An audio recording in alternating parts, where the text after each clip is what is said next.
Hello everyone, welcome to Amit CBSE academy. और आज की क्लास में हम सॉल्व करने वाले हैं class 10th math chapter 1 real number की एक्सरसाइज 1.2 से क्वेश्चन नंबर 1 को सॉल्व करेंगे। प्रूव रूट 5 इज़ इर्रेशनल, है ना। हमें ये प्रूव करना है कि रूट 5 क्या है, इर्रेशनल है। हमने रूट 2 का प्रूफ, रूट 3 का प्रूफ ये हम ऑलरेडी प्रीवियस वीडियो में देख चुके हैं, तो आपको ये चीज़ समझ में आ गई होगी कि रूट 5 को अगर हमें इर्रेशनल प्रूफ करना है तो हम कौन सा मेथड यूज़ करते हैं, कॉन्ट्राडिक्शन मेथड का यूज़ करेंगे।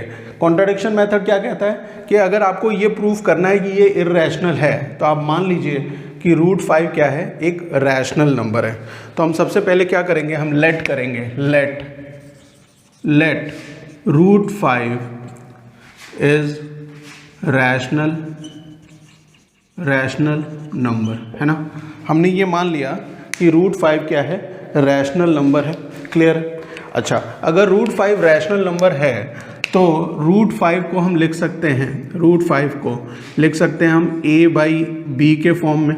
ठीक है, क्या किया मैंने, रूट 5 को a बाई बी के फॉर्म में लिखा। आप p बाई क्यू कर सकते हैं, r बाई एस कर सकते हैं, आपकी इच्छा है जैसा आप लिखना चाहें। यहाँ पे मैंने a और b का यूज़ किया है। और a और b दोनों के दोनों क्या हैं, what are these are integers. ठीक है, क्या है ये, इंटीजर्स हैं। ठीक है, a और b इंटीजर्स हैं। b की वैल्यू यहाँ पे ज़ीरो नहीं हो सकती है, डिनोमिनेटर ज़ीरो हो जाएगा तो ये पूरा फ्रैक्शन क्या होगा, नॉट डिफाइंड हो जाएगा, है ना। और a and b both are what, coprime, है ना। को प्राइम क्या होता है, वो नंबर्स, वो दो नंबर, ऐसे नंबर्स को प्राइम कहेंगे जिनके कॉमन फैक्टर क्या हो, 1 हो। तो a और b का कॉमन फैक्टर क्या होगा, 1 होगा। ध्यान में रखिए, कॉमन फैक्टर क्या होने वाला है, 1 होने वाला है ना। अच्छा, ये सबसे इम्पॉर्टेंट है ना। a और b को प्राइम है, कॉमन फैक्टर 1 होगा। ये सबसे इम्पॉर्टेंट प्रॉपर्टी है जो इस क्वेश्चन में यूज़ होने वाली है। ठीक, आपने रूट 5 को मान लिया a बाई बी, है ना। रूट 5 को मान लिया a बाई बी, तो अपने स्टेप्स पे आते हैं कि root 5 is equal to a by B. b को यहाँ मल्टीप्लाई कर दीजिए तो root 5b is equal to a। पहला स्टेप में क्या करेंगे, b से रूट 5 में मल्टीप्लिकेशन। अब क्या करेंगे, ये जो इक्वेशन है उसको क्या करेंगे, बोथ साइड हम स्क्वायर करेंगे, स्क्वायरिंग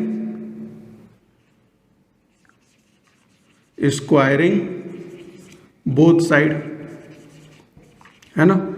बोथ LHS और RHS को आप क्या कर देंगे, स्क्वायर करेंगे तो रूट 5 का स्क्वायर क्या हो जाएगा, 5 हो जाएगा। रूट 5 का स्क्वायर क्या है, 5। b का स्क्वायर b स्क्वायर हो जाएगा। और a का स्क्वायर क्या होगा, a स्क्वायर हो जाएगा। a स्क्वायर किसके बराबर है, 5b स्क्वायर के बराबर है। इसका मतलब कि जो ये 5 है वो डिवाइड करेगा किसको, a स्क्वायर को। ये थ्योरम है, हमें ऑलरेडी पता है ना, कि 5 डिवाइड्स a स्क्वायर। और 5 अगर a स्क्वायर को डिवाइड करेगा तो 5 किसको डिवाइड करेगा, 5 किसे डिवाइड करेगा, a को भी डिवाइड करेगा, है ना।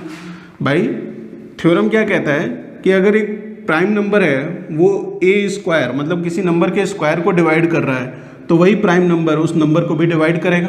क्लियर है। अच्छा, अगर 5 डिवाइड कर रहा है a को तो 5 क्या होगा, एक फैक्टर होगा या नहीं होगा, फैक्टर है ना, किसका, a का। तो इसका मतलब हम a को लिख सकते हैं एज 5c। ठीक है, हम a को क्या लिख सकते हैं, 5c के बराबर रख सकते हैं।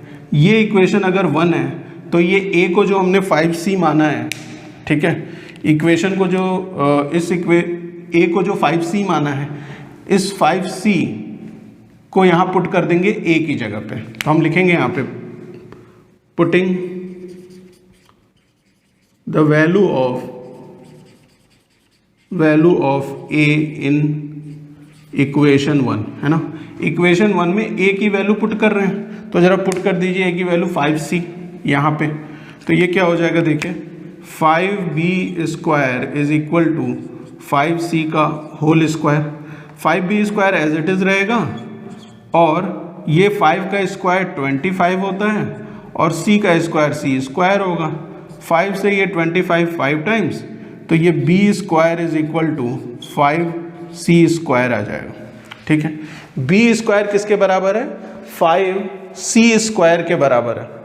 ठीक है, इसका मतलब कि ये जो 5 है वो बी स्क्वायर को भी डिवाइड करेगा, है ना।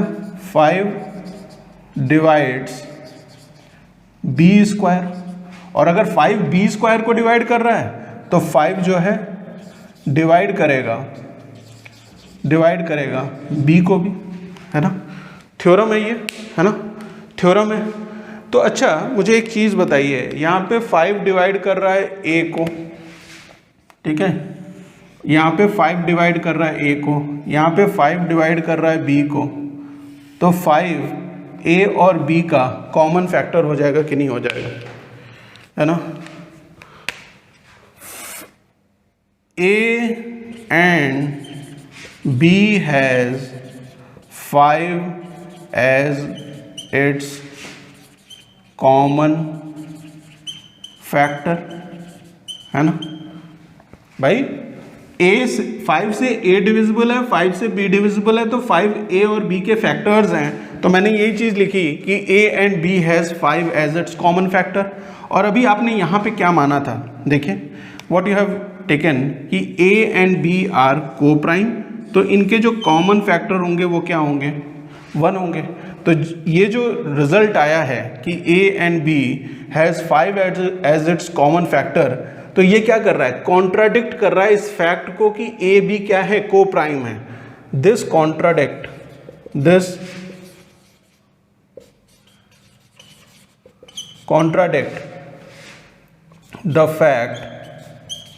the fact that A and B are co-prime, है ना भाई। A और B के सिर्फ एक ही फैक्टर कॉमन होना चाहिए था, वो था 1। हमने जब इस तरीके से सॉल्व किया प्रूव करने के लिए, तो यहाँ पे हमें पता चला कि A का एक फैक्टर 5 है और B का एक फैक्टर 5 है, वो हमने यहाँ पे लिखा। और जैसे ही हमने ये लिखा तो हमने खुद कॉन्ट्राडिक्ट कर दिया क्या चीज़, कि ए और बी क्या थे? को प्राइम थे, उनके तो फैक्टर क्या होना चाहिए था? सिर्फ 1 होना चाहिए था। और ये कॉन्ट्राडिक्शन क्यों आया? क्योंकि हमने जो एज्यूम किया, हमने जो लेट किया है वो रॉन्ग है। तो हम यहाँ लिखेंगे our assumption is wrong, our assumption is wrong, hence what? अगर आपका एजम्पशन रॉन्ग है, रूट 5 अगर रैशनल नहीं है तो क्या होगा? वो इररैशनल होगा। Hence root 5 is irrational. ठीक है, क्लियर है, बात समझ में आ गई। तो ये है एक्सरसाइज 1.2 के क्वेश्चन नंबर 1 का प्रूफ, जहां हमने प्रूव किया कि रूट 5 क्या है? इररैशनल नंबर है। जिस मेथड का यूज़ करते हैं वो है कॉन्ट्राडिक्शन मेथड। कॉन्ट्राडिक्शन मेथड में आप सबसे पहले क्या करेंगे, ये मान लेंगे कि ये क्या है? एक रैशनल नंबर है। रैशनल नंबर की प्रॉपर्टीज़ लगाएंगे, आगे चल के आपको पता चलेगा कि ए और बी तो को प्राइम थे हमारे स्टार्टिंग में, लेकिन बाद में क्या हो गया, इनके पास एक फैक्टर और आ गया, वो है 5। तो जिसकी वजह से ये फैक्ट कॉन्ट्राडिक्ट हुआ, हमारा एजम्पशन रॉन्ग है, इसलिए ये रूट 5 क्या है? एक इररैशनल नंबर है। मिलते हैं नेक्स्ट वीडियो में, जहाँ पे हम सॉल्व करेंगे क्वेश्चन नंबर 2 को। Thank you for watching.